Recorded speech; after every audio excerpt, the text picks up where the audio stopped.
Good evening. Thanks for that warm welcome.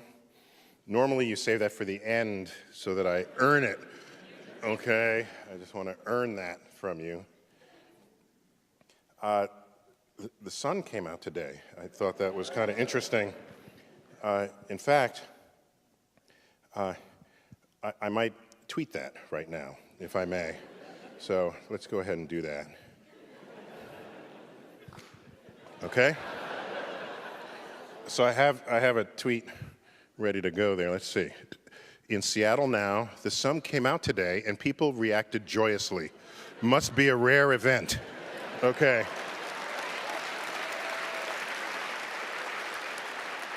Okay. Okay. So we'll check back in on that later, why don't we?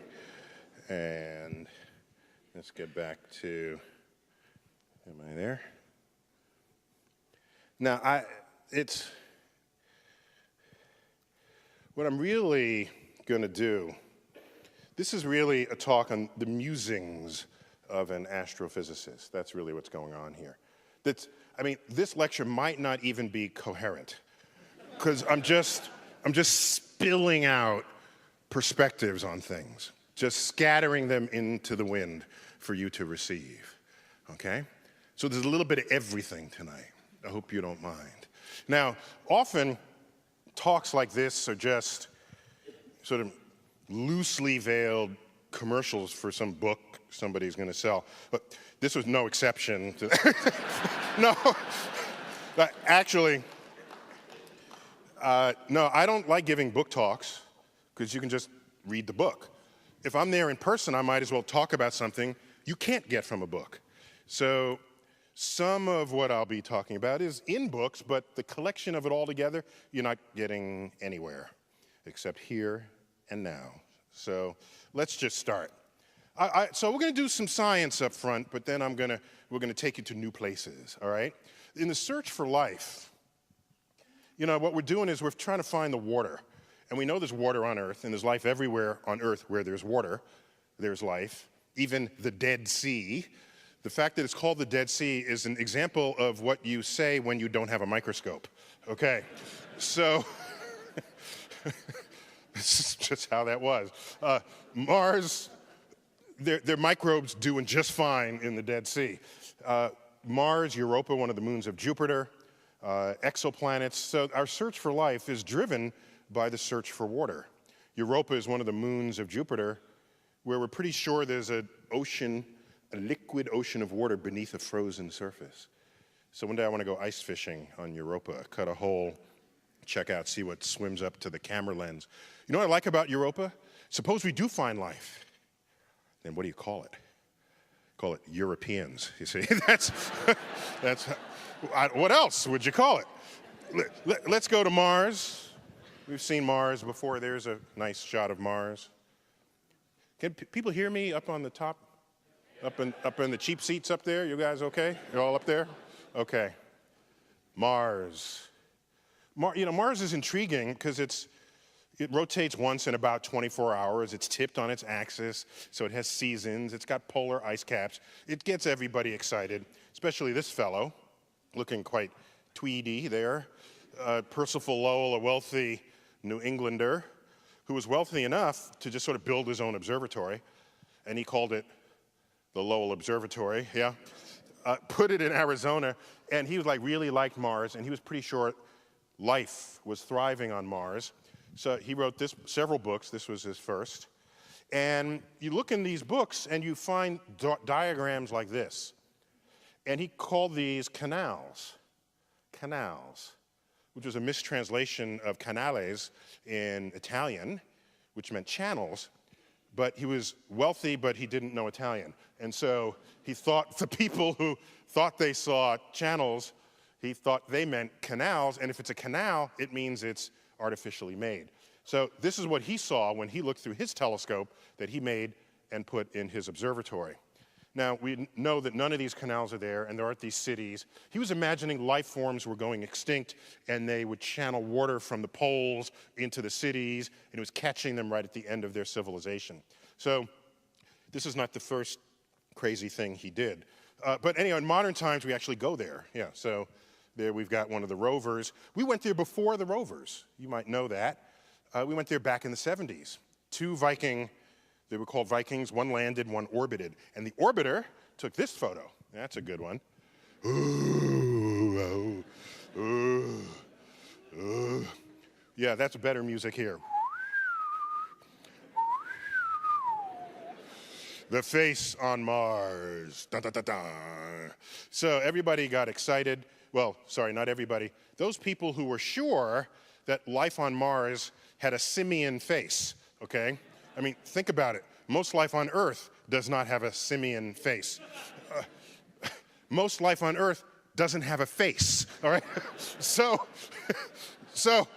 life with which we have DNA in common. All life on Earth has DNA in common. Now you're going to go to another planet and it has a face. The only things on Earth that have faces are like vertebrates have faces. That's a vertebrate face. So you want to say that there are vertebrates on Mars and they're simian in their biology. Well, there's only one thing that looks like a face, no matter the camera angle. And what is that? A face, yes. So we go back at another time, and this is what it is at another time with higher resolution. It looks less like a face.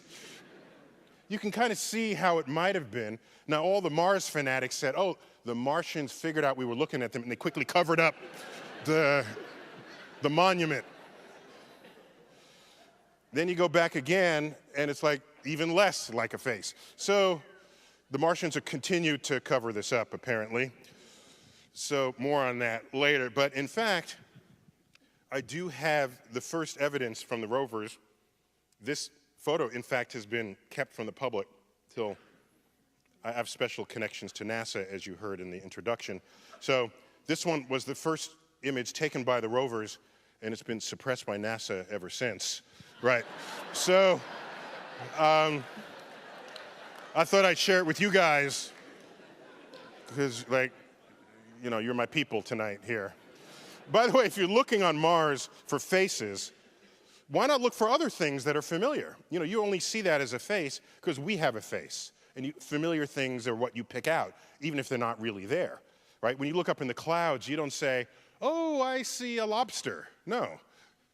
Has anyone ever said they see a lobster? No, you say, I see Abe Lincoln or George Washington. You're looking at sort of familiar iconography of our culture. And so let's find some more familiar iconography in the Martian terrain. There's the Valentine crater. There you go. We got one of those. How about the smiley face crater, right? So if you look hard enough, you can find stuff and call it whatever you want. So, but Mars, one thing is certain. It's long suspected, but recently confirmed, that water, while not on the Martian surface, is beneath the surface and not very far beneath. This is a crater about the size of this stage that was freshly left in the photo on the left side of the image here. And if there's water beneath the surface and an impactor comes and an asteroid hits and it makes a crater, that crater is, like I said, about the size of this stage, it will lay bare any water that happened to be beneath the surface. That water would melt on impact and then instantly freeze, and then there you get it, right there. You see the frozen sort of surface area there. Now you might say, well, suppose that's just chalk or some white rock. Maybe it's not really water. Well, you come back a few weeks later and it's basically evaporated. The official word for that would be to sublime, if you're into accurate chemistry vernacular. And so the point here is the evidence that water is beneath the surface remains manifest in many ways. And here's one where you see rivulets and a flood puddle over to the side. I mean, this is just, they're meandering riverbeds and river deltas, all of the telltale signs of water carvings that you fly over when you cross the Midwest in a plane. You see that on Mars. So definitely water's there. So water's good because maybe there was once life, but also water gives you energy. Did you know that the orange tank of the space shuttle has two tanks within it, one twice as large as the other? The big one contains hydrogen, the little one contains oxygen. You bring them together, the exhaust of that tank is H2O, otherwise known as water. And that is the very simple chemical formula for what's going on at the bottom, at the business end of the space shuttle. Okay? Now, it's also going up from the 2 solid rocket boosters on the left, but the main tank is essentially non-polluting because its exhaust is steam. The other 2 tanks, that's a different story. Let's go to Europa. This is the surface of Europa. This looks a little weird, but if you take pictures of the ice flows in the northern Atlantic, whatever ice flows remain, and you see them freeze, break, and refreeze, it looks exactly like this. There are places where you see cracks had developed and froze over again, interfering with previous places where tracks had gone through. So it's a rather busy place. It's been suggested that if you go to Europa, you don't actually have to dig through the ice. It might be a kilometer thick. You don't have to dig through because any place the ice cracked, water seeps up and then freezes again. So if there are any fishes down there, maybe a fish came up and froze, so there's like a freezer ready for you to just have your barbecue right there. You just park your ship right near one of these ravines, and right in the middle, that would be freshly frozen material from way down below. So maybe you don't have to. Other things we're looking for are exoplanets. Gliese 581G is an exoplanet, one of hundreds and hundreds and hundreds. In fact, this morning, if you listen to the radio interview that I had, I recommended an app for your phone, your smartphone. And it's called Exoplanets. Go check it out. And it is up-to-the-minute listing of every exoplanet that's been discovered in the catalog. You can see the orbit, whether it is a Goldilocks planet or not. And Goldilocks, that's pretty simple. It means if you're too close, your water evaporates. Too close to the host star, too far away, it freezes. You want to be just right, like Goldilocks. And I was always disturbed by the Goldilocks story because, you know, if you're the Bears and you come home and, like, there's Goldilocks, done ate your porridge, done sleeping in your bed, and I think the Bears would have just simply eaten her, you see? That would have been, so the lesson would have been much more profound.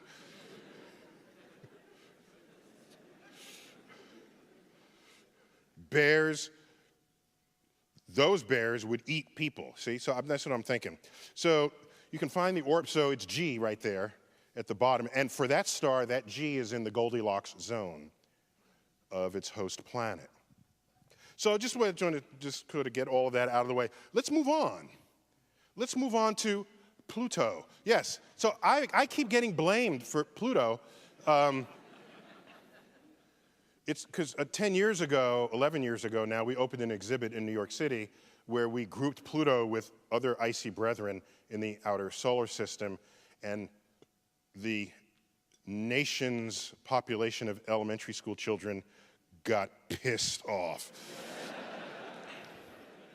So my words of wisdom to you, okay. No, that's mean. No, that's mean. I'm not that mean. All the time, I'm not that mean. It all started with this guy. We've seen him before. Where did we see him? He started the search for Planet X that led to the discovery of Pluto, because he was sure that the orbit of Neptune, which was not following Newton's laws of gravity, that there was some hidden, unseen, not hidden, but yet to be discovered planet in the outer solar system tugging on Neptune. He said, find it. Well, you look for where it's supposed to be, nobody found anything. So this fellow gets hired, Clyde Tombaugh. He's 21 years old, gets hired at the Lowell Observatory, and he does a systematic search for Planet X. And lo and behold, he finds Pluto, named by an 11-year-old girl in England, not by an American. Discovered by an American, named by a Brit. No American would have possibly called this object Pluto. Do you know why? Because at the time, there was a laxative called Pluto water.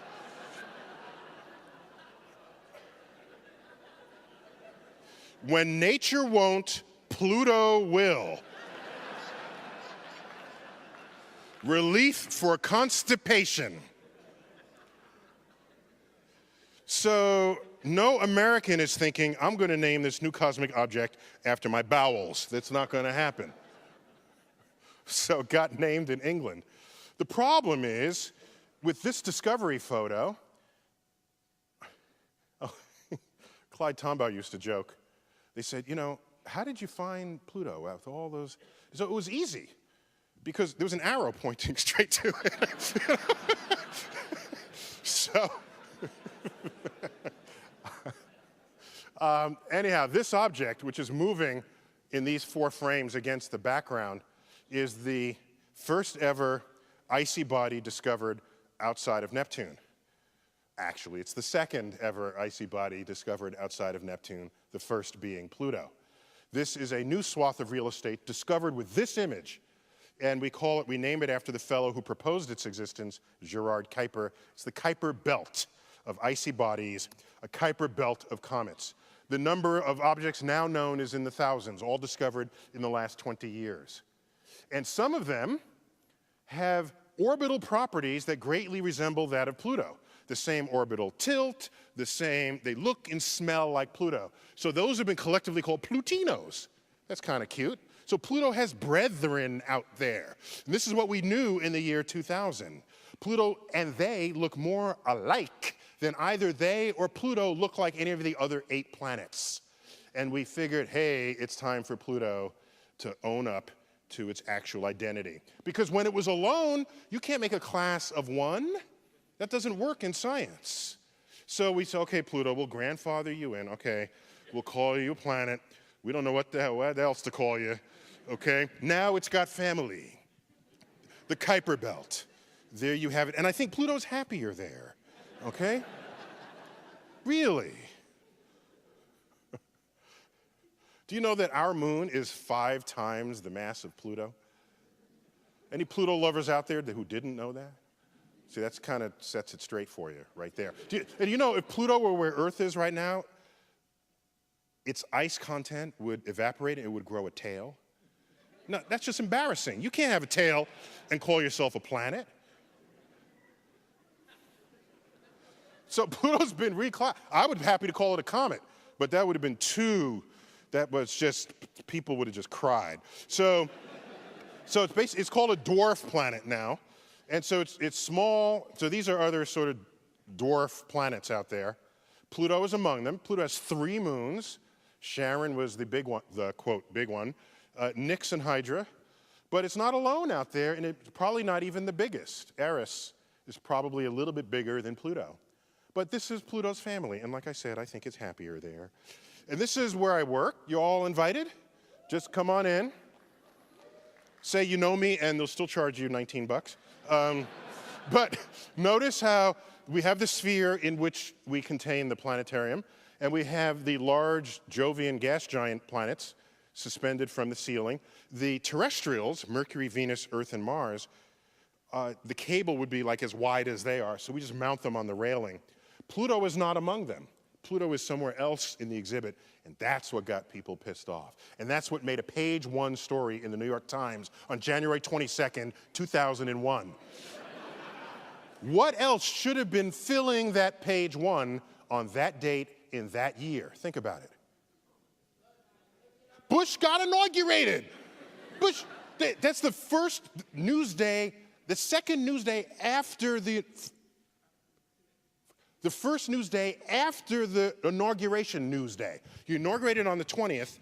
That news goes into the 21st. This appeared in the 20th. You'd think the whole page would be filled with information about Washington and the change of power. But there it was. Pluto not a planet, only in New York.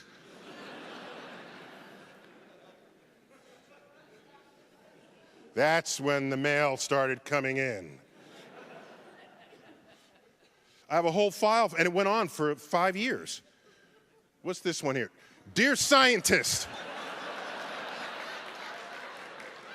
what do you call Pluto if it's not a planet anymore? If you make it a planet again, all the science books will be right. Do people live on Pluto? If there are people who live there, then they won't exist. See, the cause and effect of things are not quite. Why can't Pluto be a planet? If it's small, doesn't it mean it doesn't have to be a planet anymore? Some people like Pluto. If it doesn't exist, then they don't have a favorite planet. Please write back, but not in cursive because I can't read in cursive.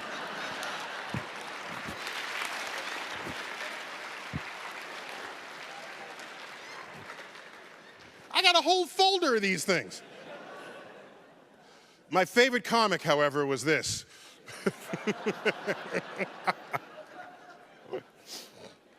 Look at those shoes. He's wearing those little near-Earth objects. You know, these should not be called near-Earth objects. That's an official phrase, NEOs. They should not be called near-Earth objects because this is what they are, okay? I think they just don't want to freak people out. Just, can I get a little more volume on the mic? Because I feel like it went down a little.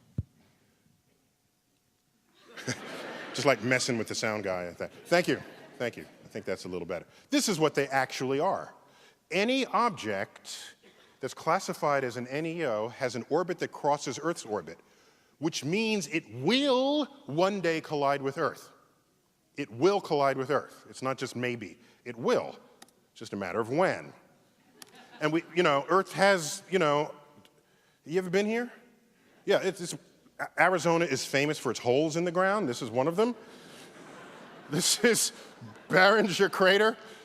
I've been there. This thing it freaked me out when I first went as a kid. There was a road trip and went to the Grand Canyon and this.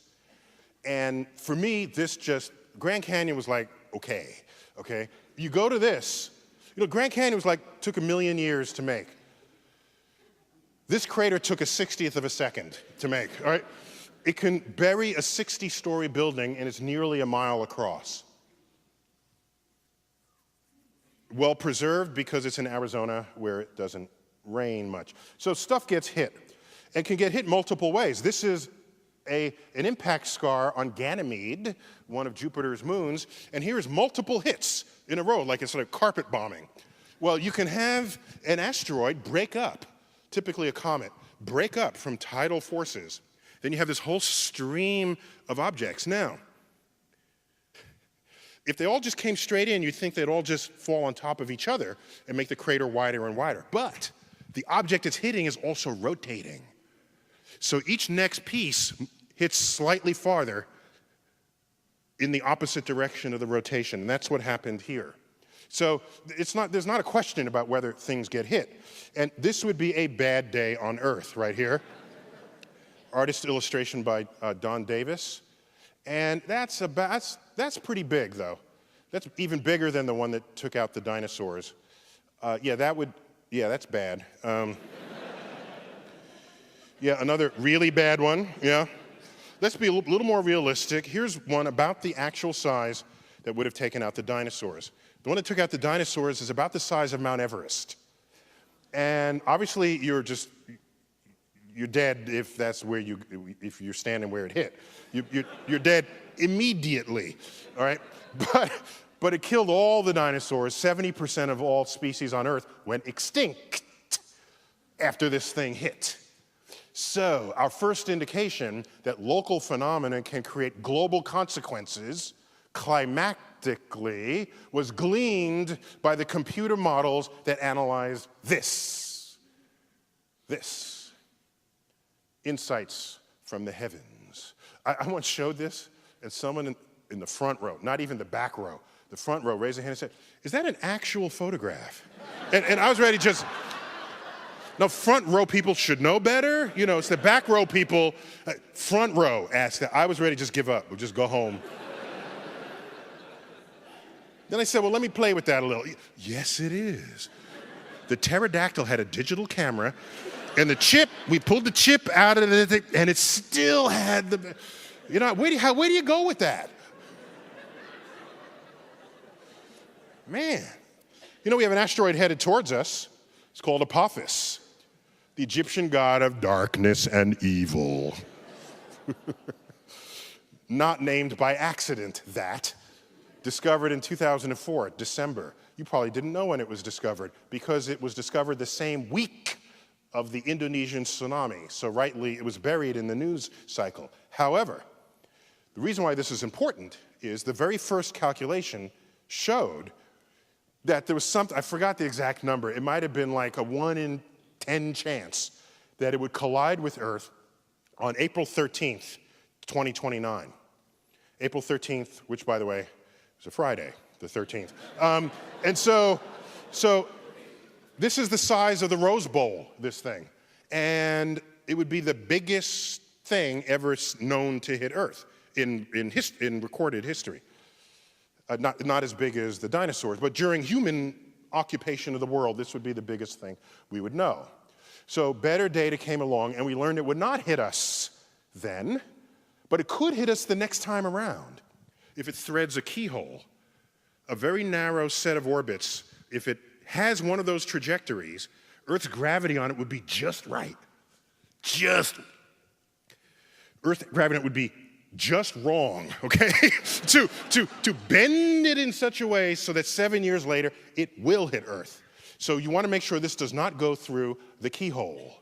And we have sort of top people working on this, and one of them is sort of a gravitational tractor beam, where if I'm the asteroid and this is the spaceship, you bring a spaceship close to the asteroid, and then their mutual gravity will want them to come together, but you fire some retro rockets to prevent that. And each time you fire the retro rockets, you're effectively tugging the asteroid out of harm's way, gravitationally. You don't have to tug it by much. You move it sideways a little, that amount continues to drift, and it will miss Earth entirely. So this would be a mission of the right timetable to design, build, and send to Apophis to save the Earth. That's what Bruce Willis is for in this case. If it goes through the keyhole, it will hit us April 13th, 2036. That's a Thursday, by the way. If it goes through the center, by the way, the chances of this now, our data tell us, is several in a million. So you say, oh, not worry about that. But there are people who buy lottery tickets with worse odds than that, expecting to win. So at some point, you got to sit down and pay attention, even if it's several in a million.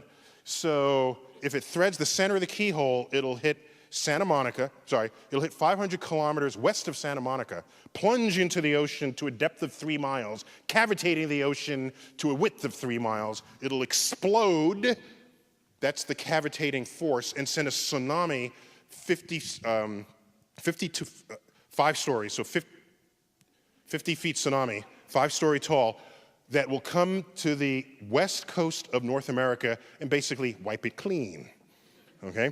And so this hole in the ocean is what made the first tsunami, but then there's the matter of the hole in the ocean.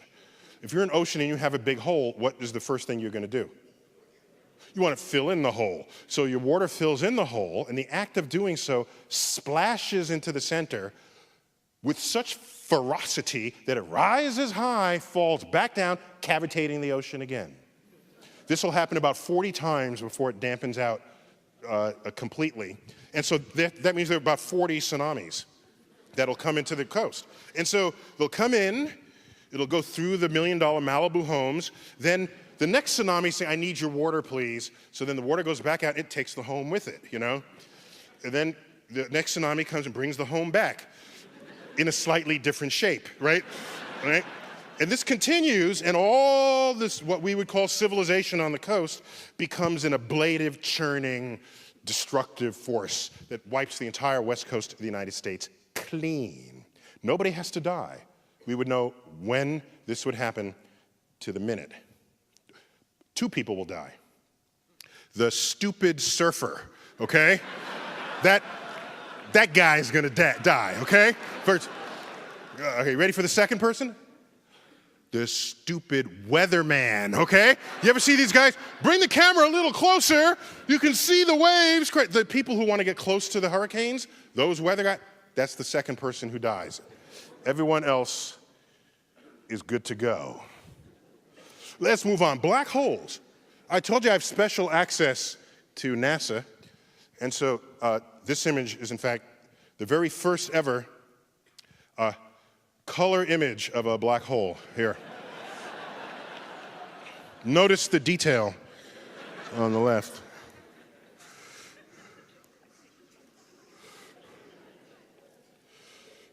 You saw it here first. Of course, that's the image you want me to show you, right? That's actually three-dimensional space squashed to 2 dimensions. But artists try to represent this, but it's a bad day if you're falling into a black hole. In fact, I have a book with that title, Death by Black Hole. And so if you want to find out about it, check it out. It's the experiment you do once in life and in death. Super duper black holes lurk in the centers of galaxies, and they beam rays out. I mean, they're destructive forces in the universe, and they're extraordinary for how much they're able to concentrate energy in a very small place. And if you fall in, you're never coming out. But everything else that tries to get in, it can't. It gets really hot, and it radiates out in these jets. So that's a black hole jets, because matter is trying to get in down the toilet bowl, and it all can't fit at the same time. And it heats up in the effort to do so. So I couldn't do this without showing you some black holes. Now, dark matter, dark energy. We don't know what dark matter is. It's 85% of the gravity of the universe is dark matter. Is something we don't know what it is. So we just call it dark matter. We don't know what. The universe has some pressure in the vacuum that's making it accelerate in its expansion against the wishes of gravity. We don't know what that is either. We call that dark energy. This sounds like we know something. We don't. I could call this Fred and Wilma, okay? It doesn't matter. We are dumb stupid about what these two things are, all right? Now, normally that's not a problem, until you look at this chart, okay? So everything we know about the universe, what we're made of, galaxies, stars, planets, that's all right here. So according to this chart, we are 96% stupid in the universe. You're happy about that, apparently. I don't know what that means, you know. Are you applauding my honesty? Are you applauding, you're celebrating the stupidity of our species? We got the Big Bang. That's been going for a while. Now, not everybody's happy with the Big Bang. You found this billboard. So apparently, God isn't happy with the Big Bang. I would have thought he'd be totally cool with it, but apparently not. I found this bumper sticker in New Mexico. The Big Bang Theory. God spoke, bang, it happens. This one is okay with the Big Bang, but that God did the Big Bang. So people are still trying to wrestle with this. Here's what we know. This is the entire universe in one slide. Quantum fluctuations, birth, an entire explosion, rapid expansion, we call it inflation. That's an idea that came about in the 1970s when there was inflation, severe inflation in our economy. So the word had a lot of currency back then. Now it's like, you're inflating a tire? Like, what are you doing, you know? There is the baby picture of the universe. That's that sort of aqua surface there. That's sort of the imprint of what happened in the very earliest moments, writ in the background sky. There it is, the cosmic microwave background, a record of the earliest moments of the Big Bang. Then it takes a little time to make your first stars. We call it the dark ages. Stars are made, galaxies mature. We come up to the present day, 13.7 billion years later, and that telescope, we can't see the whole name, it's called WMAP, Wilkinson Microwave Anisotropy Probe. They clearly didn't want anyone to pronounce that or remember it. I would just call it the Big Bang Machine. That made this measurement. And so it's a pretty coherent picture that we have of the origin of the universe. And here's that map that the space probe shown. And so this is a record of the earliest moments of the universe. And it tells us what the universe was up to. And data agree, we're all pretty happy with this, and we're kind of moving on. The Big Bang, by the way, could fit into a larger story. For example, the multiverse. Big Bang is probably not the whole story. It's probably a piece of a bigger story. So maybe there are multiple Big Bangs. This would give us the multiverse. We don't have data for this, but we have good theoretical and philosophical reasons to think that a multiverse exists. How do you even draw that? Because you need higher dimensions for it. So here are these, each of these bubbles is a universe coming in and out of existence, and we're just one of them. And who knows how many universes there would be. This is very kind of spooky looking, but these are fluctuations, quantum fluctuations in the universe that spawn entire other universes. So it's an intriguing direction. So put this word in your vocabulary and watch it show up in news accounts. It may be that the dark matter is not matter at all. It's the gravity from ordinary matter from a nearby other universe in the multiverse, whose gravitational influence we feel. And here we are, saying, ooh, we have a mysterious gravity, call it dark matter. Really, it's just ordinary matter doing its thing in an adjacent universe. So a multiverse can give you some predictive power, but it's really out there right now, and so we need to give it some room to mature. Now, let's take a look at what the rest of the world is doing with science. So, CERN. This is the European Center for Nuclear Research, which I think if you say it in French, comes out in that order, okay? I had a friend of mine, I was at a dinner party, and the person next to me was French, and I tried to get practice pronouncing French words.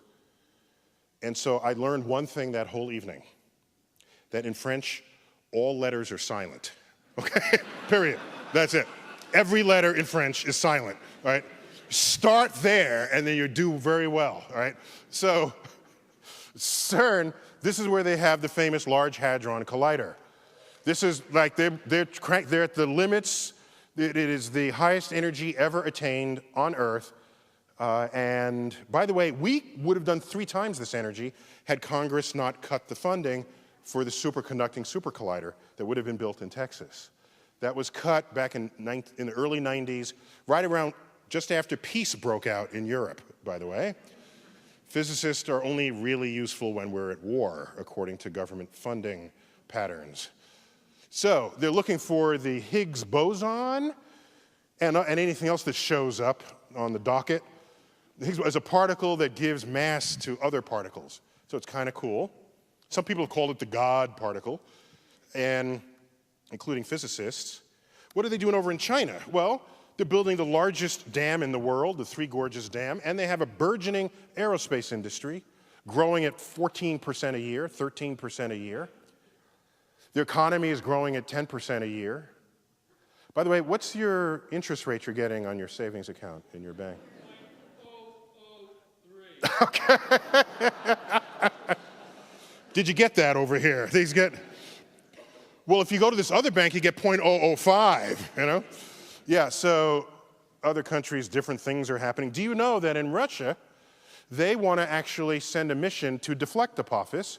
They actually are prepared to fund that. That picture that I drew and did my little dance, that's not funded. That's just ideas on a page. Russia actually wants to fund it. And they invited us to participate. And I said, well, sure. But then I thought about it. I was asked by the NewsHour, what are my top 10 news stories of the year? This was now end of 2009. What are my top 10? I said, I don't have 10 stories, I have 5. Okay, what are they? I said, one of them is Russia inviting us to join them to deflect Apophis. They said, why? I said, here's why.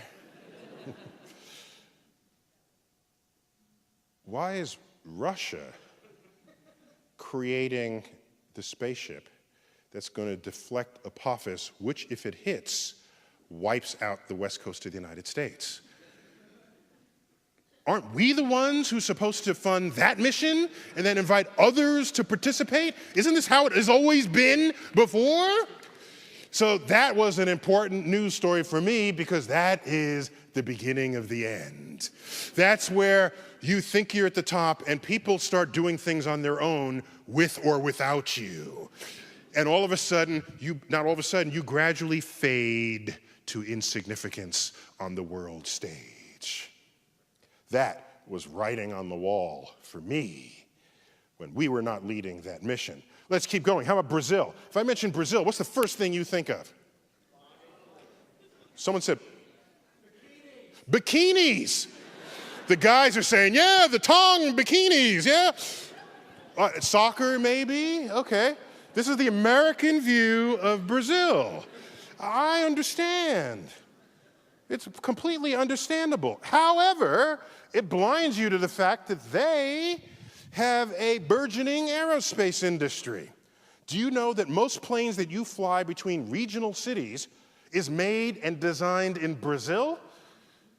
You're not thinking this because you're still distracted by bikinis. Brazil has the third largest aerospace industry in the world, employing 18,000 people. It's a $20 billion industry there, and they invented the first airplane that can fly on alcohol. Brazil. Now, we don't do that because we just drink our alcohol. See, that's how that happens. We don't even think to make a plane out of it. So notice the American bias that prevents us from recognizing the rest of the world rising up as we stand there flat-footed. Europe. Let's take a look at pre-euro currency. I'm intrigued by this. Before the euro came out, Europe valued, they still do, they value their scientists enough to put them on their currency. Check this out. So you have Tesla in the upper right, Yugoslavia. Some Tesla fans out there. We got Copernicus, and who do we have? We have Marconi down here, and who pioneered radio communication, and we have Saint Exupéry right here, not a scientist, but an aviator. And who's the cute little guy? Who's the little boy here? Who's that? Who's that together now? The Little Prince, of course. Who here did not know that that's the Little Prince? Admit it. Okay. So you guys are honest. Everyone else is lying, all right? The Little Prince landed on an asteroid, by the way. The name of that asteroid was called B. Anybody know the rest of the numbers? Oh, okay, that's a good guess. Wrong, but it's a good guess. 210. Actually, I forgot the numbers, but I know it's not that. I think it's B662. Whatever that number is, there's a website you can go to that is all about deflecting asteroids. And it chose the name of Little Prince's asteroid for its website. And so check it out. So you see this, and you can flip over the currency, and it has the iconography of that person's life. So you have some, amazing lightning demonstration there, electrical discharge from Tesla. We've got sort of the sun-centered solar system. There's the tower. We got a biplane there, telescopes. It's all there. We keep going. Hang on. So here's Darwin from England. We got one of his finches. We've got some Darwin fans. What's odd, they always show him with this big old sort of grandpa beard, but he did his greatest work when he was 26. So he can at least put some hair back on his head, But I figured, maybe they figured if he'd show him his 26, no one would think he did, But he was 26 when he did it. This is currency from Romania.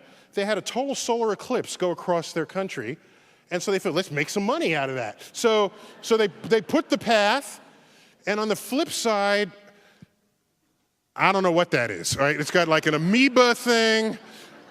So an artist gone a little too far, all right? But it's clearly cosmically inspired art. That money, by the way, is made of polymer. It does not rip. Is the future of paper currency. Here we have Al Hassan, who figured out how sight worked. He's from 1,000 years ago in Baghdad. This is on Iraqi currency. And we got Albert here. He's adopted into Israeli currency. Of course, he was not Israeli, but when you're famous, everyone claims you. See, that's how that works. All of these folks are scientists. Keep going.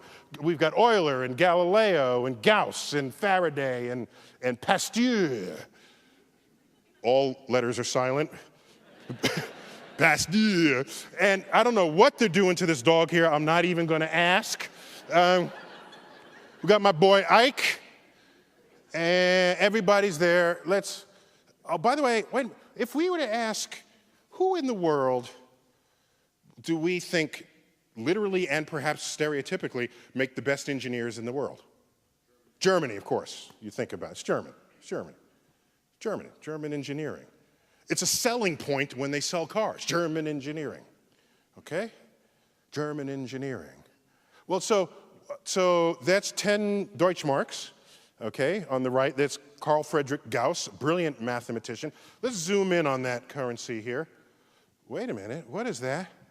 Whoa, a mathematical distribution function on the money. Whoa, okay. Look at this.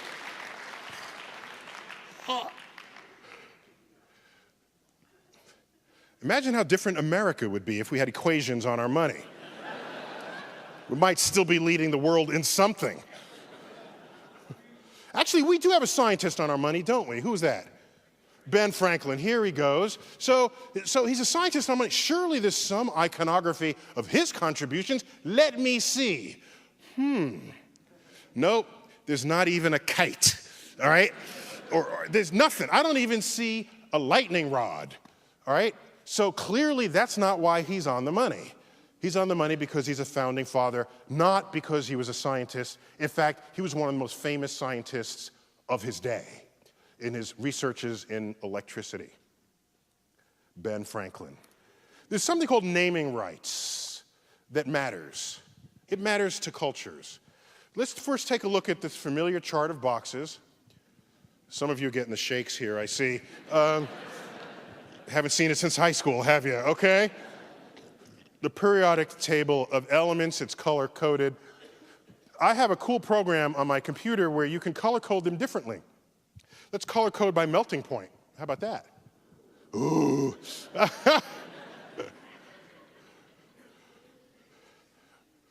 It's like there were 7 orgasms in the audience when they saw this. I'm certain of it. Okay. Chemistry geeks all the way. So, your highest melting point is more red and lowest. So your lowest melting point is actually helium. Your highest melting point is carbon in the upper right. But there's a group here. So you have wolfram, rhenium, and osmium. Wolfram, otherwise known as tungsten, had Edison access to, if he had access to this chart, he would have found tungsten immediately. Most of his experiments were sort of just trial and error. He could have gone straight to tungsten, put it in his light bulb, and he would have been good to go. So it's an interesting way to organize this. I could do it by discovery date. This is before any element was actually discovered by anybody, and so it just lists the elements known to the ancients. Iron, copper, silver, gold, lead, bismuth, sulfur, carbon. We can slide the date forward, and now we're up to 1776. And so this is the entire periodic table of elements, which wasn't yet organized in that form, at the year of our Declaration of Independence. There's like a dozen elements there. That's it. We also knew about hydrogen, discovered 1766. So these elements are coming up and along. I can keep going. This is 1869, starting to take shape. And so just giving a sense that you can play with this diagram. Now, what I'm going to do now is put the flag of the country that discovered each element. Okay? So let's check out what that looks like. Ooh, that's kind of cool. Okay, notice the right-hand column. You see the Union Jack there, very proud column in the UK. Helium, neon, argon, krypton, xenon. This line of elements are the Noble gases. Do you know why they're called noble gases? Because the British discovered them, and they learned that these elements don't combine with any other. And in their social structures, the noble class does not associate with any other. It's little facts like that that reminds me of why we fought a war to get out of England. Their culture is writ on the iconography of the periodic table of elements, the noble gases. Well, America is nowhere to be found up there because we weren't even a country when most of these elements were founded. But when we did become a country and Congress knew that physics, which specializes in matter, motion, and energy, might matter for war, particle accelerators were funded without limit. And it's out of these particle accelerators that we then take out the top end of the periodic table. That's where all of these came from. This is Germany discovered uranium. It's named after the planet Uranus, an element discovered shortly after the planet was in the sky. They knew that's an important, elements are important, so they want to name them something cosmic, Uranus. Neptunium, guess who that's named after? Neptune.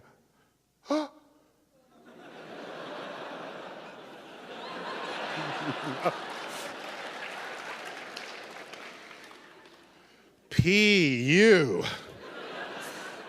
Plutonium. Pluto gets discovered in 1930. This element gets discovered in 1940. It's right in line with Uranus, Neptune. They name it Pluto on the false pretense that it was a bona fide planet. Pluto got on there on false pretense. But look at this. We discover all these, so we get to name them. This is Americium, named after America. This is Californium. This is Berkeleyum. All right? These are places where you have particle accelerators discovering elements. It's naming rights. Other naming rights. Let's go back a little bit. September 11th, 2001, day we all remember. This happened 4 blocks from my residence. These are camcorder shots from my window. This is the North Tower on fire. The South Tower had just been hit about a 20th of a second before this frame was taken. You can see a piece of it punching out and the shadow of that. This is before the atomized fuel ignited, so it's really just the kinetic energy of the ship coming through. If you've never been to New York, just so you understand, this black building on the left is a 50-story hotel, all right? And the towers are 107 stories each. Why am I showing you this? Well, let me just get through it first. So the jet fuel ignites, creates a deflagration wave, and there it is engulfing the entire, and that's the remnants of the plane and people and everything else, office, furniture coming out the side. Within an hour of that, the towers are just gone, all right? And this is the dust cloud that came after it. So this is the street on which I live. So this is 65 minutes after it collapsed. And so this is going on.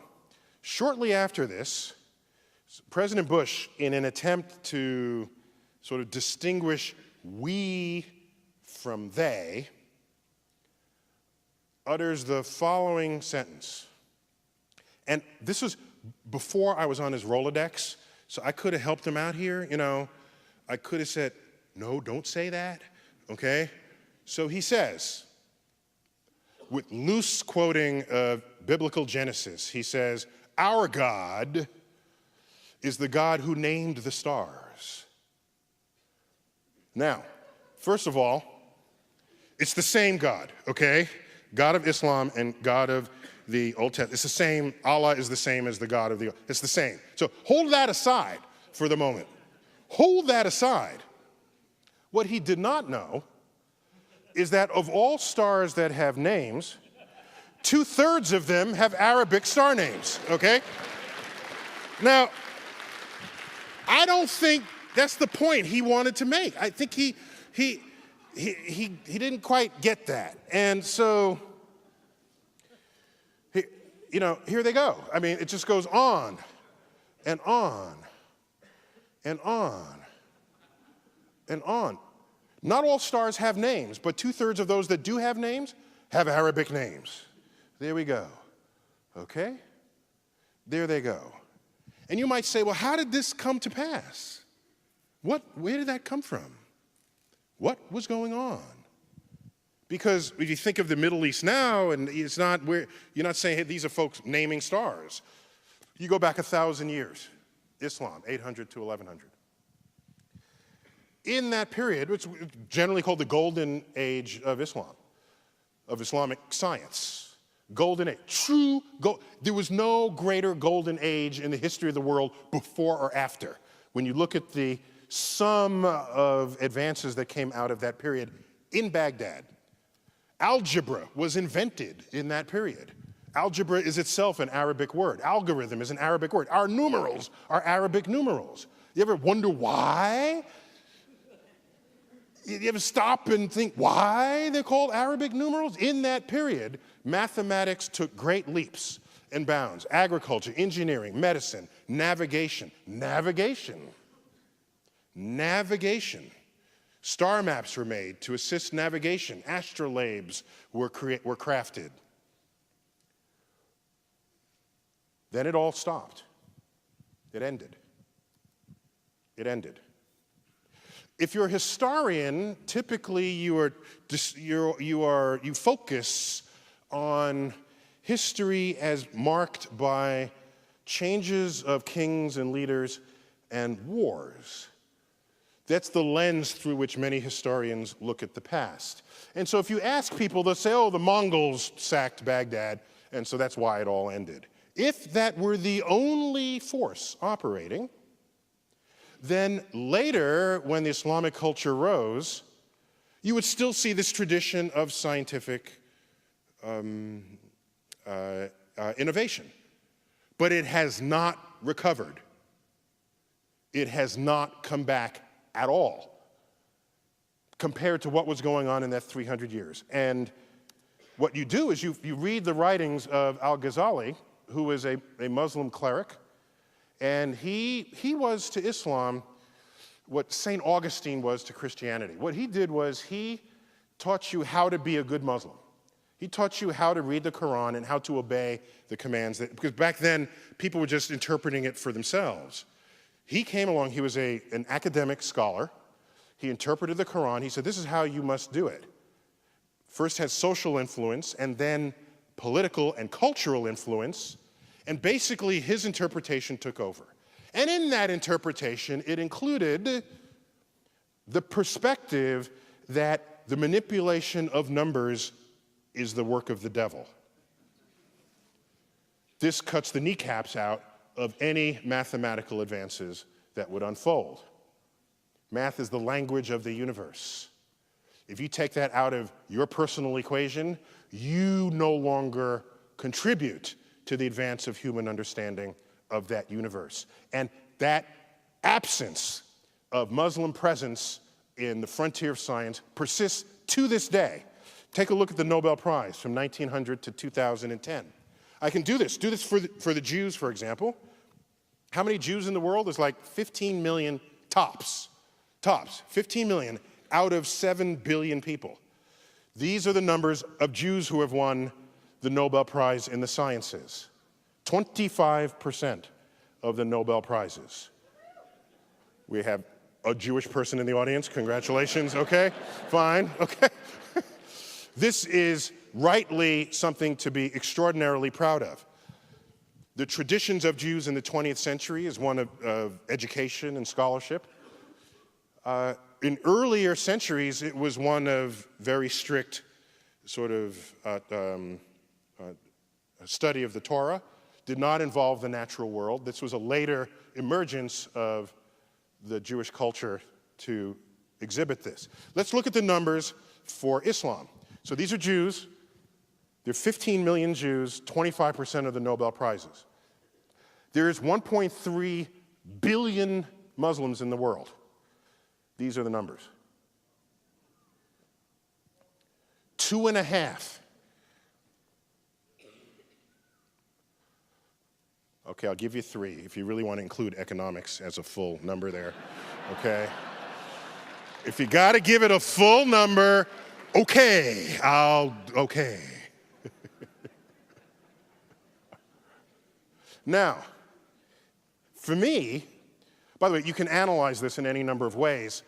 There are 50 times the number of Nobel Prizes, 1/80th the population. There's 4,000 times the impact. I lose sleep at night with the question, how many secrets of the universe lay undiscovered because 1.3 billion people who in an ancestral time would have participated in this enterprise and are now not. That's what I think of as a scientist. Whole populations. By the way, there are other populations that never contributed. I'm not going to them and blaming them. I'm talking about a population that already did contribute. It's in the cultural heritage already. All we're asking is to resurrect it. It has not happened. Okay, that's fine. But how about science in America? Uh-oh, okay, let's see where this takes us. There's enough older folks in here, old folks. You remember, raise your hand if you're an old folk, raise your hand. There you go, thank you. You remember the day when we used to dream about tomorrow, don't you? You remember, every week there'd be some article in the newspaper, in the magazine, the city of tomorrow, transportation of tomorrow, the kitchen of tomorrow. Anyone younger than 30 doesn't even know what tomorrow is. They can't even pronounce the word, all right? Sorry for the low res on this picture, but it doesn't matter. That's how we used to think of tomorrow. This was the future in 1988, right? This is drawn in the 1950s, in 60s, thinking about the 1960s, thinking about the 1980s. Let's take a close look at what's going on in America. I think we have fear of numbers. For example, okay, here goes one. Maybe it's not fear, maybe it's ignorance of numbers. Okay.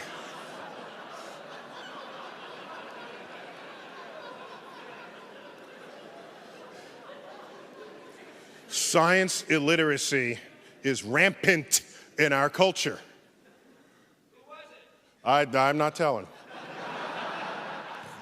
I've changed my views 360. If you don't remember what 360 degrees is, it is that, okay? Now, I wonder, maybe the congressperson did do that. Exactly. Maybe they're just trying to fool you. Maybe they're trying to make you think they changed their mind, but they did not, okay? I'd have more respect for them lying with correct math, okay?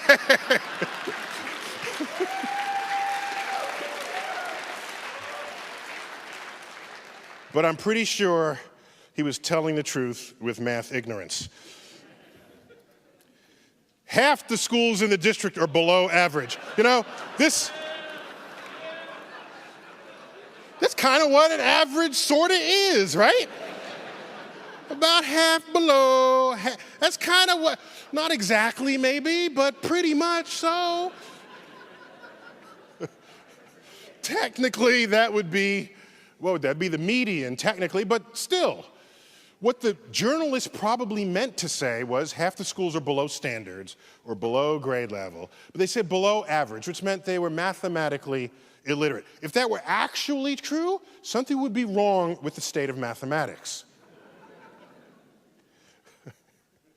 Here's one, a little more subtle. 80% of airplane crash survivors had studied the locations of the exit doors on takeoff. So you say, well, I'm going to study where the exit doors are, because I want to be in that 80%. That's a good percentage to be in, isn't it? That's good. So, but think about this. Wait, what's so funny? So think about, so here, let me just posit a question to you. Suppose 100% of the dead people study the locations of the exit doors on takeoff. You would never know because they're dead, all right? So this statistic is basically meaningless to act upon. That's all I'm saying. I'm just saying. This one, you get this a lot. The state lottery is a tax on the poor. We've heard this because poor people spend a disproportionate fraction of their income on state lotteries. Does Washington have a state lottery? No, every state has. But really, I don't think of it this way. I think of it as the state lottery is a tax on all those people who never did well in their math class. That's how I think about it. How about buildings? You go into buildings. 80% of all buildings are missing a 13th floor. 7, 8, 9, 10, 11, 12, 14, 15, 16. I feel like going into all these elevators with a Sharpie, crossing out the floor, putting it, and say, that's the 13th floor. You're not fooling anybody. This is 21st century America, and we have people afraid of the number 13. And what happens when you get to lobby and then you go to floors below the lobby? What do they call them?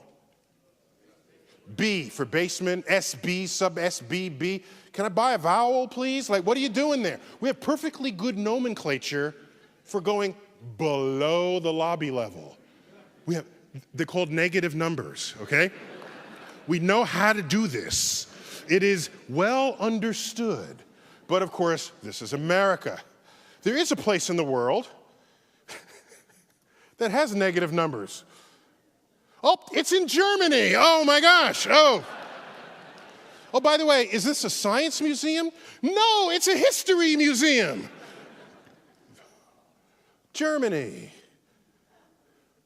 That's a closer look in case you missed it. Okay? There's also bad physics. All right? Now, this illustration requires an explanation. This is an ad for Holiday Inn. Now, admittedly, this is Holiday Inn England rather than Holiday Inn America. But Holiday Inn is an American company. Now, this is an ad for a new marketing plan where you can have what they're calling bed warmers pre-warm your bed for you before you go to sleep at night. Okay, so the people on either side are the bed warmers. Now, of course, he's looking at her and not him. Just interesting fact there. But this is a thermodynamically pointless exercise because the only way you're going to get the body heat from those two people is if they are naked in your bed. But for reasons of sanitation, they are not only fully clothed, they are fully insulated. If you're insulated, your heat is not coming out. It stays within all of your clothing, so they are not heating the bed at all. Whoever thought this up never took Physics 101. If they did, then these two people would be naked.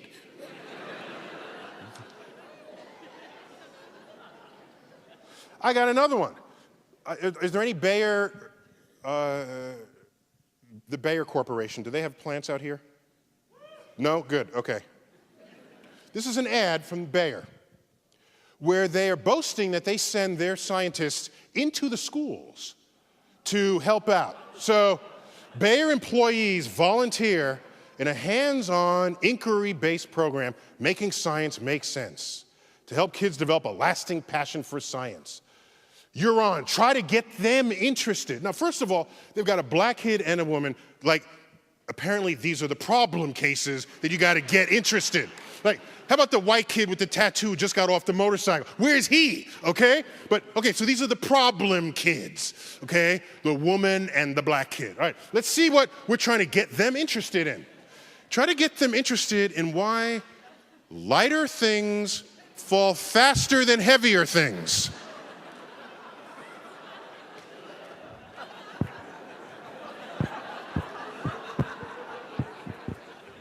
That's a tough one, huh? It's tough because that doesn't happen in this universe.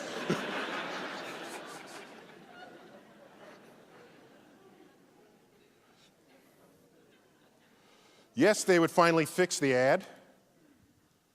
You're on. Try to get them interested in why lighter things fall as fast as heavier things. That's the Galilean experiment. But what's clear is that that previous ad was written by somebody. Nobody caught the error. It was typeset. It was laid out. It was printed. No one caught the error. Nobody in the entire chain of command, from the first person who composed it to the copy editor of the magazine ad. So what's clear is that that whole chain of people are the ones who should be in this photo, and not these two kids.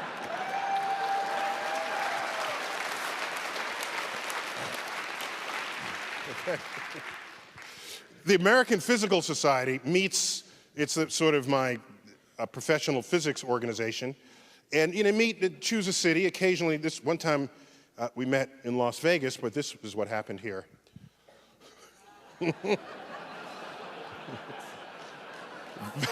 Vegas asked them never to return to the city.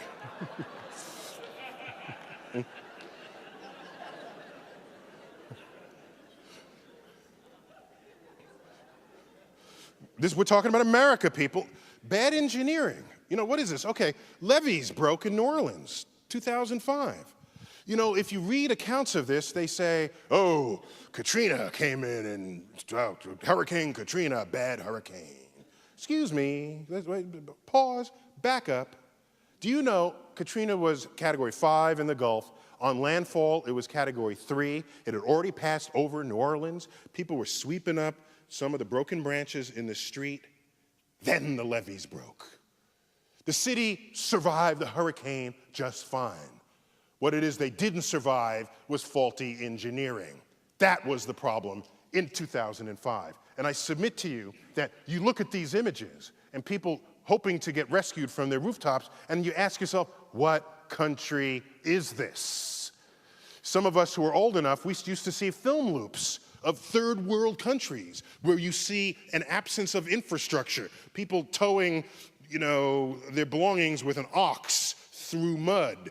And you say, oh, that's the third world. We live in America. What country is this? In the middle of Manhattan, a steam pipe explodes. People died. Steam? Don't we know how to move steam from one place to another? Wait a minute, we're actually still using steam? What? Okay.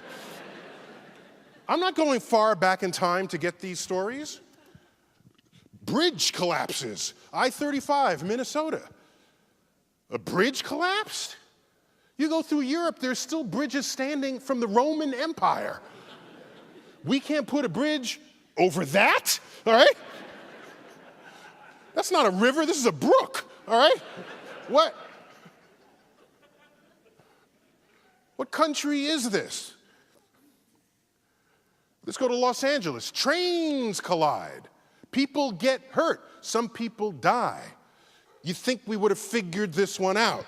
A train comes this way, you don't send another train the opposite direction on the same track. That would be like commandment number 1.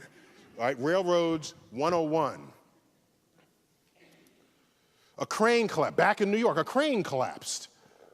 What, you can't hold up a crane? What country is this? Hurricanes come.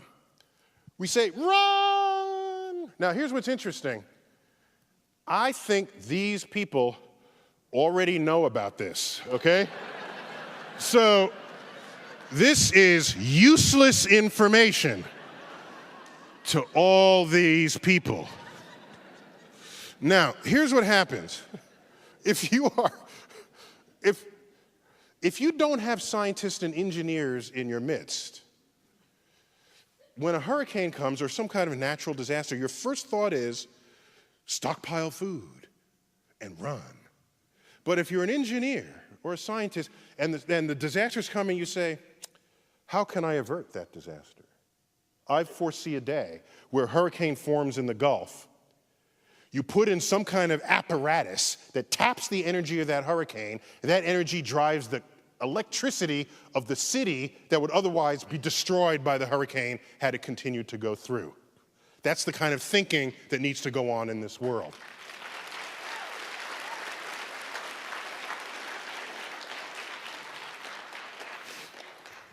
What country is this? I'm not going far back in time here. This is, yesterday's news. What country are we living in? There's more what's going on. Profound science illiteracy in this country. Here's a book that I read before I came here. I read it in its entirety. I heeded its advice. I wanted to make sure I showed up for you this evening. So someone has to write this book. An editor says, hey, that's a good idea for a book. A publisher publishes it, they put it on the shelf, and then people buy it. How about this one? And this is one. How to Survive 2012. Tactics and Survival Places for the Coming Pole Shift. Pole shift? Where'd they get that from? The pole? The end of the world? In there is the Mayan calendar. Because clearly the Mayans knew more about astrophysics than any of us do today. Clearly. And wait a minute. Next Saturday. Whoa, next Saturday. Whoa. What country is this? What millennium is this? So what's interesting is originally they said the world was going to end May 21st, but then it was revised, and so apparently the 21st is only Judgment Day, so Jesus is coming on the 21st, and I'm guessing that he's really pissed, okay? So, at human beings. So 5 months later is the asserted end of the world, as evidenced right here, the end of the world, and there's not much sand left in that clock. You can translate this into any language. There's an audio reading of this, and you can get the printer-friendly PDF version of this account. What country is this? I'll show you where this. Answering the question, did human beings, as we know them, develop from an earlier species of animals? This is simply evolution by natural selection. So if you're this is countries ranked, sort of Western countries and countries that are otherwise developed by the modern use of that word. So if you're this sort of the green bar, it means yes to that question, which means that you're convinced by evolution. If you're this sort of amber bar on the right, it means no. And if you're the white in between, it means you're unsure. So America's got to be up there somewhere. No, Iceland, Denmark, Sweden, France, Japan, Britain, Norway, Belgium, Spain, Germany, Italy, Netherlands, Hungary, Luxembourg, Iceland, Slovenia, Finland, Czech Republic, Estonia, Portugal, Malta, Switzerland, Slavic Republic, Poland, Austria, Croatia, Romania, Greece, Bulgaria, Lithuania, Latvia, Cyprus, United States of America, edging out Turkey by a nose. There it is. What country is this? Maybe we should just move back to the caves. Let's analyze it a little further. Here's a map. This map has the area of each country apportioned according to their surface area on a globe, which means it's a normal map. Okay, so what we're about to do is morph the area of each country according to how much peer-reviewed science research is conducted in that country. Okay, let's do that. So this is a measure of who's doing the most science in the world. Some countries will shrink relative to that area you see here. Others will expand depending on how active they are in science. So let's check out what happens when we do this. Whoa, the United States is sitting fat and pretty there, I'd say. That's America, yeah. Yeah, okay. Wait, what's that big purple region away? Whoa, what was that? What's that purple? Whoa. What country is that? Japan, kicking major science butt on the map right there. One of the great tragedies is Africa shrinking to nothing in area on this chart. Compared with the area it actually occupies in the world, that is a modern day tragedy right there, given the natural resources that are prevalent within it. Europe is huge. They split formerly Eastern Europe, that's in blue, from Western Europe, that's in those shades of pink. So, and there you have Brazil, that's the aerospace industry kicking in there. All right, so you look at this, you say, hey, we're doing pretty good. Tyson, what are you complaining about? Okay? Okay? This is the wrong map. What you want to look at is not how much science is going on, no.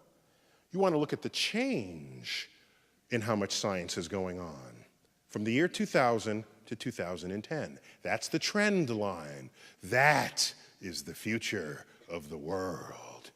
Compare the difference in published research papers in all sciences between 2000 and 2010, and you get this. Europe is even bigger. Japan is even bigger. China is huge. Africa is even smaller. This is the changing landscape of the world. As everyone else understands the value of innovative investments in science and technology in ways that we do not, we slowly fade. This is the fading that worried me when Russia says, oh, you guys want to join us for a mission that will save your West Coast? You say, well, sure, we got our space program. We lead the world in space. How about space? We've got some faulty memory going on. One of them is that we're space pioneers. That's a faulty memory. Okay? Yuri Gagarin was launched into orbit 50 years ago, April 12th, okay? We all know that. Did you know, however, that he, and I tweeted this, by the way, he was the fourth mammal to achieve this feat after dogs, guinea pig, and mice. Then we sent a human, they all Russian, a Russian dog, Laika, guinea pig and mice, then Yuri Gagarin. So let's look at the full list. Dogs, in order, dogs, guinea pigs, mice, Russian human, chimpanzee, American human. Does that sound like we're pioneers here? We come behind Russian mice. The Russians did all this first. They came up with the rocket formula, for goodness sake. This is the formula that tells you that most of the fuel in your rocket that's yet to be burned requires fuel to lift it to a place so that you can later on burn it. That's why the Saturn V rocket, 32 stories tall, the astronauts are in the up a little bitty bit, and all the rest is a bomb, basically, all right?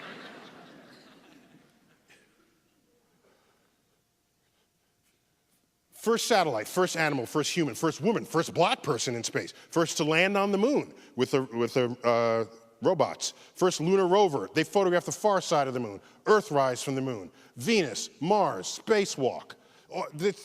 Now, we have a few firsts. We have a couple. First space docking, first to land on the moon. We crossed the asteroid belt first, first to achieve hyperbolic velocity, velocity that escapes the solar system. Okay, but still, this is hardly what you would call pioneering behavior. Let's see what NASA's been up to. NASA, that's how you spell it, NASA, right there. NASA actually doesn't get much money. People think it gets a lot of money. Well, that's actually quite a compliment to NASA. Most people think NASA gets 10% of the federal budget, 20%, maybe as little as 5% of the federal budget. What NASA actually gets is 1/2 of 1% of the federal budget, 0.005 times the federal budget. So this is 1/2 of 1%, 1/2 of a penny on your tax dollar. If you pull out a dollar bill and you cut 1/2 of 1% of its width, you don't even get into the ink. You're still in the outer border of that bill. That is NASA's annual budget, and it pays for the space shuttle, all launch vehicles, the Mars rovers, Hubble, space station, astronauts, NASA centers, space missions, all of it. So the people say, why are you spending money up there and not there? That's not that much money. Wait, what are you saying? What, you think if we took this money from the federal, if you said, let's not spend this because we have problems on Earth. Oh, okay, let's take this and give it to the problems on Earth. Is that going to solve those problems? You think this little slidgen of the, but they put it back as there.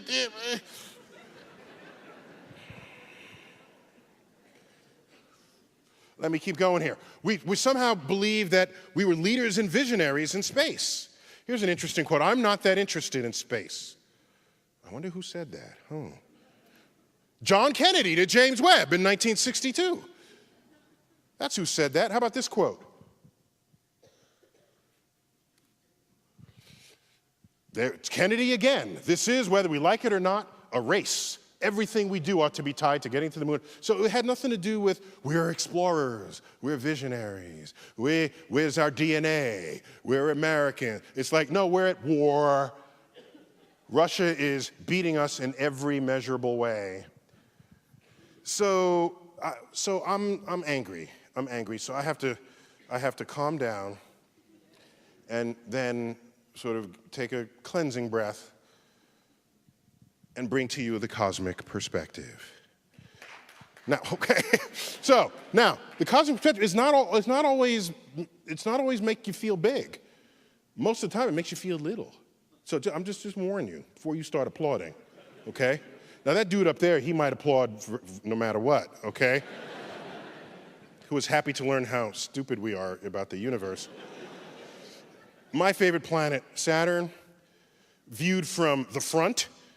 But let's go behind it and view it with one of our satellites, and you'll view Saturn eclipsing the sun. One of the most stunning images ever to come out of the NASA portfolio. The sun is behind Saturn in this image. And the sunlight is illuminating the outer rim of the upper clouds of the ball, and you see the ring system illuminated from behind Saturn. Now, we're looking towards the inner solar system because the sun is behind Saturn. Saturn's far away. Saturn is 10 times farther from the sun than Earth is. So let's zoom in a bit. I see something there. Wait, what's that? Oh, there's a little speck. Oh, that's Earth, by the way. Sorry, I meant to tell you that. That little speck, that 4-pixel speck, is planet Earth. You want to get a feeling for that, go listen to Carl Sagan recite his own words about a pale blue dot, where on that speck is everyone you've ever known, all wars that have been fought over temporary demarcations in soil that exists on that speck. How full of ourselves we are when viewed only from Earth. Other ways to view this, let me give you an updated tree of life. That's an updated tree of life done in a circular pattern. The beginning of time is in the center, and time extends outward. There are 3,000 species, names of 3,000 species written on the outer rim, but that's only like 1/10 of 1% of the known species. So these are just sort of representative species there. And you see the continuous branching, and each branch contains a major sort of commonality of DNA, but in the end, everything comes back because we're all connected. So you say, well, where are we? Oh, okay, we must be up in the animals part, because we're not fungi, and we're not plants, I'm pretty sure of that. So let's zoom into that. Oh, so you are there. Oh, there we are. There we are. Oh, no, I got to get closer. Wait, got to get closer. Yep, let me get a little closer. There we go, Homo sapiens. There we go, all pixelated out. There we go. There we go. By the way, seeing trees of life written this way tell us with great strength that it's not we who dominate the earth, we're sort of participants in an unfolding of the earth with all the other life forms. And more on that in a moment. I want to offer you, in this denouement of my presentation, just a sense of where we are in the universe. And the only way I can do that is to get you familiar with numbers and their size. So here's the number one written 3 ways, needs no introduction. If you're unfamiliar with scientific notation, the 0, that's sort of the exponent there, tells you how many places to the right. The decimal has moved to the right of the 1, and it hasn't moved at all, so it's 0, right? A familiar number. Let's go up by a factor of 1,000. The decimals moved 3 places. You got 10 to the 3rd, 1,000, metric prefix kilo. I note here and now that drug dealers were metric long before Americans were, okay? Kilos, it was like, first time I ever heard the word kilo were drug busts. I say, wow, they're metric. That's cool. That's all I thought. I was a nerd kid, so that was an okay thought. It wasn't, 50 pounds of cocaine. No, they're measuring it in metric. Go up by another factor of 1,000, you get 1,000,000, one with 6 zeros. Remember when computer strength was measured in megabytes and mega? There are 8 million people living in New York. 8 of these are my neighbors in New York. Go up by another factor of 1,000, you get to 1 billion. Carl Sagan's favorite number. In fact, if you bring your chin out and say the word billion, it sounds beautiful. We'll all do it together on 3. Ready? First, stick your chin out. Okay, 1, 2, 3, billion. Oh, isn't that beautiful? That's just beautiful. That's just beautiful. That's a beautiful thing. Billion. That's a fun number. Anyone here 31 years old? Raise your hand. Got to be a few of you. Very nice. In this year of your life, you will live your billionth second. Yes, I'm geeky enough to have calculated this. 31 years, 259 days, 1 hour, 46 minutes, and 40 seconds. But you have to account for leap days and leap seconds, okay? I'm going to try to make an app that'll do this, but I haven't done it yet. I've been busy doing other things. But I celebrated my own billionth second with a really small glass of champagne. 50 of these billions. Let's see, I think a neighbor of yours, he's a neighbor, right? Isn't he? He's like, you see him around town, I presume? Not, okay. His net worth is like $50 billion, plus or minus. I don't know if you know how much that is. I don't believe you know. You don't. In fact, I'm certain you don't, because I'm going to tell you. I will tell you how rich this man is. First of all, I'm charmed by the fact that the patron saint of geeks is the richest man in the world. That's a different world than it was when the richest people were sort of oil barons and steel barons. It's like a geek is the richest guy in the world. That's kind of cool. But I did this math because I walk along the street. You know, I have a job and I own a home. And I'm walking down the street, and I see a coin in the street. My question to myself is, what is the smallest denomination coin that I'll bend down and pick up? Okay? Given the fact that I have a job, and I own a home. So, the penny is staying. I'm not getting the penny. The nickel, no, I'm not getting the nickel. Dime, if I'm not in a hurry, I'm picking up the dime. Okay? A quarter, well, that's good for parking meters and laundry, plus it's a quarter, right? So I'm picking up the quarter. So for me, the boundary between picking up the coin and not is between a dime and a quarter. So I figured, let me ratio this up to that wealth and ask, how much money has to be laying in the street for Bill Gates to be too busy to pick it up. It's $45,000, okay? That's what it is. $45,000, I said, too busy. Somebody else get that. I got.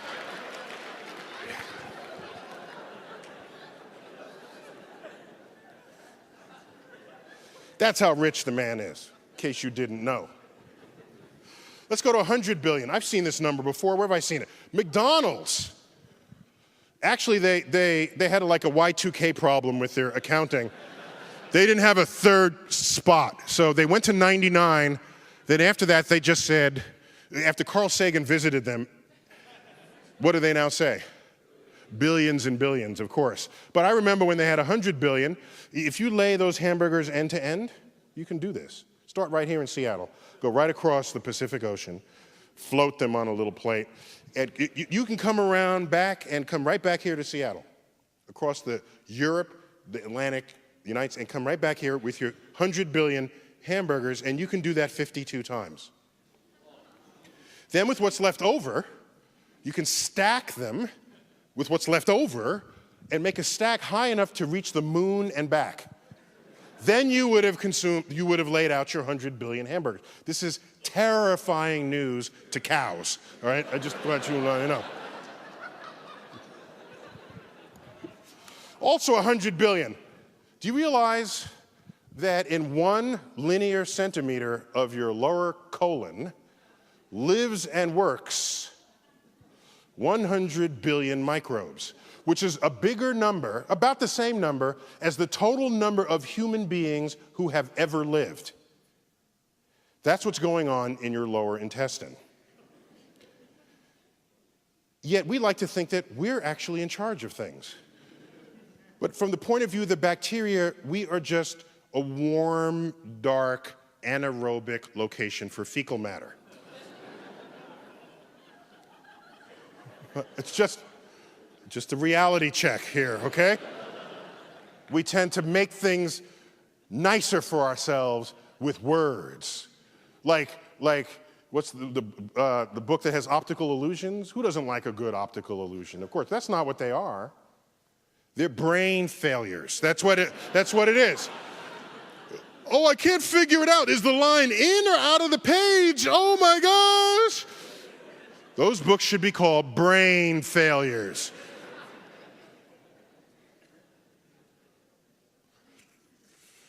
A few more, and then we got a trillion.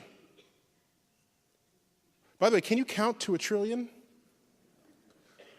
Where's my 31-year-old? Yeah, so if you counted one number per second since birth, you'd just be getting to a billion about now. So if you wanted to get to a trillion, which is 1,000 times bigger than a billion, how many years would that take you? 31,000 years, right? It's simple math. It takes 31 years to count to a billion, 31,000 to count to a trillion, so definitely don't try that at home. A trillion seconds ago, somebody painted those on a cave in Lascaux, France. False. Have you ever heard the joke?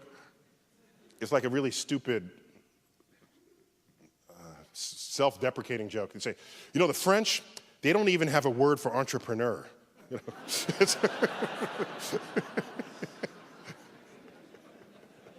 Can only be spoken by a monolingual American. So we have billion, trillion. What's the next number here? Quadrillion. Someone said zillion? No, almost. Quadrillion. That's about 100 quadrillion is the number of sounds and words ever uttered by all humans who have ever lived. So these numbers are getting really huge, really fast. Billion, trillion, quadrillion. What's next? Quintillion. There's one of my favorite numbers. About the number of grains of sand on an average beach. Even the sand that comes home in your crotch, you know. I counted those, add all those up, they're in this number.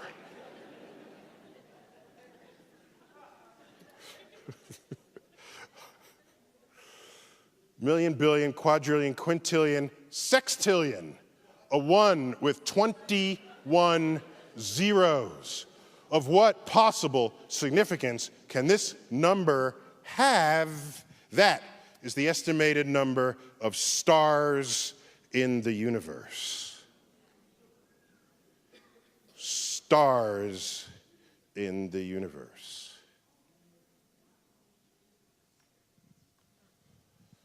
Some people, this depresses them. Among them, this gentleman, a professor of psychology at the University of Pennsylvania. We opened a space show 11 years ago that was a zoom out from Earth. And Earth shrunk down, and the solar system shrunk down, and it just became one of the stars in the background field. Then our whole galaxy shrunk down, and it was just one of countless other galaxies in the universe. He saw that space show. I am assistant professor of social cultural psychology, University of Pennsylvania. I want to conduct a research project in collaboration with the planetarium. My research focuses on the psychological experiences associated with feelings of insignificance. I'm thinking, damn, bummer of a job. What's he like when he comes home? Honey, I'm home. How was work today? Miserable. How does that work? How do you even do this? I recently saw the space show at the planetarium, and needless to say, it was the most dramatic elicitor of feelings of smallness and insignificance that I have yet encountered. He wanted to conduct a survey. I'd be grateful we can conduct a simple questionnaire survey at the planetarium. They want to interview people going in and then coming out of the space show. I submit to you that if you go in feeling large and come out feeling small, it meant you went in with an ego unjustifiably high to begin with. The problem is not in the universe. The problem is within you. That's what I submit.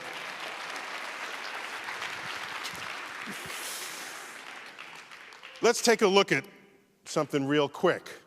Cosmic abundances of the elements, ranking them top to bottom, most abundant to least. Number 1 in the universe, hydrogen. Cool. Number 2, helium. Very nice. Number 3, oxygen. 4, carbon. 5, nitrogen. My favorite element of them all, other. Okay, so then, how about life on Earth?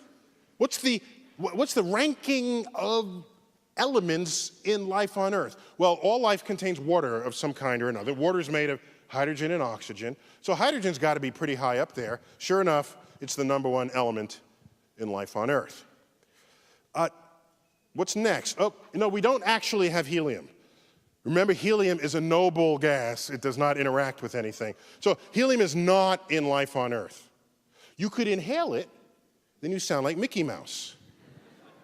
By the way, Mickey owned Pluto, okay?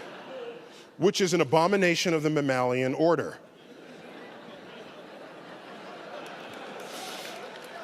Dogs eat mice, okay? So I had to get to the bottom of that. I called up Disney. I said, how is it that a mouse owns a dog? What goes on there? And he said, okay, if you are a creature in the Disney pantheon and you don't wear clothes, you can be owned by others who do.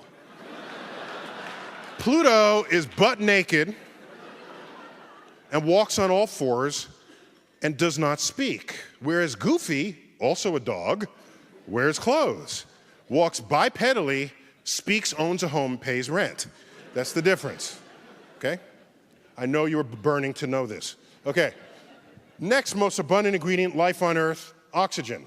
Next, carbon, in order. Next, nitrogen. And together, class? Other.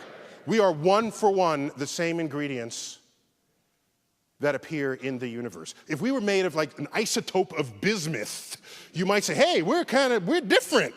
We got something different going on down here. Excuse me, we are the same as the universe. And these elements are forged in the centers of stars. This is actually an image of the center of the galaxy, but there's stars within here that forge those elements, explode from what we call supernova explosions, scattering their enriched guts across the galaxy, enabling freshly born star systems to contain the basic ingredients of life itself. And this is going on in every single galaxy across the universe. If we can dim the lights for the last two images.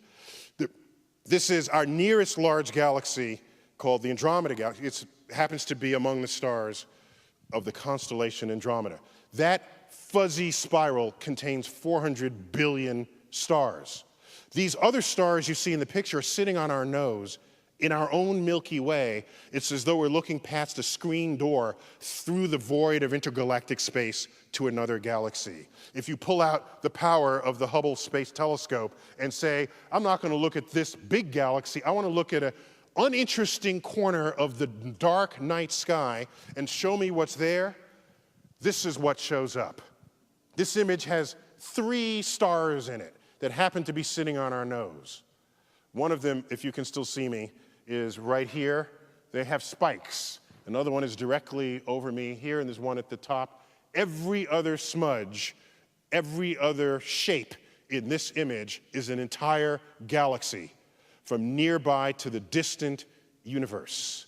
Every single splotch on this image. This is the Hubble Ultra Deep Field. That's what it's called.